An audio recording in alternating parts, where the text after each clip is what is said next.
Hi ಎಲ್ಲರಿಗೂ ನಮಸ್ಕಾರ. ನಾನು ನಿಮ್ಮ ದೀಪಿಕಾ. ಈ ವಿಡಿಯೋದಲ್ಲಿ ನಾನು ತೋರಿಸ್ತಾ ಇರೋದು ಮನಿ ಪ್ಲ್ಯಾಂಟ್ನ ಹೇಗೆ ಬೆಳೆಸ್ಕೊಳ್ಳೋದು ಅಂತ.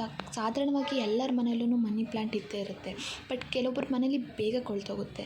ಯಾಕೆ ಕೊಳ್ತೋಗುತ್ತೆ ಅನ್ನೋದು ಅವ್ರಿಗೂ ಕೂಡ ಗೊತ್ತಿರುತ್ತೆ. ಏನಂತಂದರೆ ನಾನು ಈ ವಿಡಿಯೋದಲ್ಲಿ ಮೇಯ್ನಾಗಿ ಹೇಳೋಕ್ಕೆ ಇಷ್ಟಪಡೋದು ಏನಂತಂದರೆ, ನಮ್ಮ ಮಕ್ಕಳನ್ನ ಹೇಗೆ ನೋಡ್ಕೋತೀವಿ, ಗಿಡಗಳನ್ನೂ ಹಾಗೆ ನೋಡಿಕೊಂಡ್ರೆ ಅದು ಯಾವತ್ತೂ ನಮಗೆ ಮೋಸ ಮಾಡೋಲ್ಲ. ಕ್ಯಾಶುವಲಾಗಿ ನಾವು ಒಂದು ಬಿತ್ತನೆ ಹಾಕಿದ್ರೆ ಅದರಿಂದ ನಮಗೆ ಒಂದು ಇಡೀ ಭತ್ತನೇ ಸಿಗುತ್ತೆ. ಕ್ಯಾಶುವಲಾಗಿ ಎಲ್ಲರೂ ಗೊತ್ತು. ಸೊ ಇವಾಗ ನಾನು ವಿಷಯಕ್ಕೆ ಬರ್ತೀನಿ. ವಿಷಯ ಏನಪ್ಪ ಅಂತಂದರೆ, ಇವಾಗ ನಾನು ನಿಮಗೆ ತೋರಿಸ್ತಿರೋದು ಈ ಬಳ್ಳಿಯಲ್ಲಿ ಒಂದು ಎಲೆಯಿಂದ ನೀನು ಒಂದು ಬಳ್ಳಿನೇ ನಾವು ಹಬ್ಬಿಸ್ಬೋದು. ಸೊ ಮ್ಯಾಟರ್ ಏನಪ್ಪ ಅಂತಂದರೆ, ಇವಾಗ ನಾನು ರೋಡ್ದಲ್ಲಿ ತೊಗೊಂಡು ನೀರು ಕೂಡ ಹಾಕ್ಕೊಂಡು ಅದು ಆಲ್ರೆಡಿ ನೀವು ನೋಡಿದ್ದೀರಾ.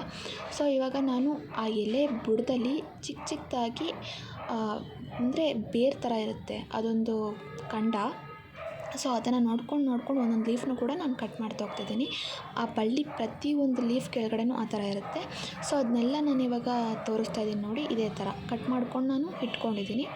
ಸೊ ಇದನ್ನು ಹೇಗೆ ಆರ್ಗನೈಸ್ ಮಾಡೋದು ಅಂತ ನೋಡೋಣ ಬನ್ನಿ. ಸೊ ಇವಾಗ ನಾನು ಇಟ್ಟಿರೋ ಲೋಟದಲ್ಲಿ ಪ್ಯೂರ್ ನೀರಿದೆ. ಸೊ ಅದರೊಳಗೆ ನಾನು ಒಂದೊಂದು ಲೀಫ್ನ ಹಾಕ್ತಾ ಹೋಗ್ತಾ ಇದ್ದೀನಿ ನೋಡಿ. ಆ ಎಲೆಗಳು ಪೂರ್ತಿ ಮುಳುಗಬಾರ್ದು. ಕೆಲವೊಂದು ಸಲ ಏನಾಗುತ್ತೆ, ಎಲೆಗಳು ಪೂರ್ತಿ ಮುಳುಗಿದ್ರೆ ಎಲೆಗಳು ಮತ್ತು ಬೇರು ಮತ್ತು ಅದರದ್ದು ಲೀಫ್ ಏನಿದೆ ಅದು ಪೂರ್ತಿ ಕೊಳಿತಾ ಹೋಗುತ್ತೆ ಕೆಳಗಡೆಯಿಂದನೇ. ಸೊ ಮೇಲ್ಗಡೆ ಎಲೆಗಳನ್ನ ಬಿಡ್ತಾಯಿದ್ದೀನಿ, ಒಳಗಡೆ ಬುಡನ ಹಾಕ್ತಾಯಿದ್ದೀನಿ. ಸೊ ಈ ಥರ ಆರ್ಗನೈಸ್ ಮಾಡೋದ್ರಿಂದ ಲೀಫು ಆರೋಗ್ಯವಾಗಿ ಬೆಳೆಯುತ್ತೆ. Thank you.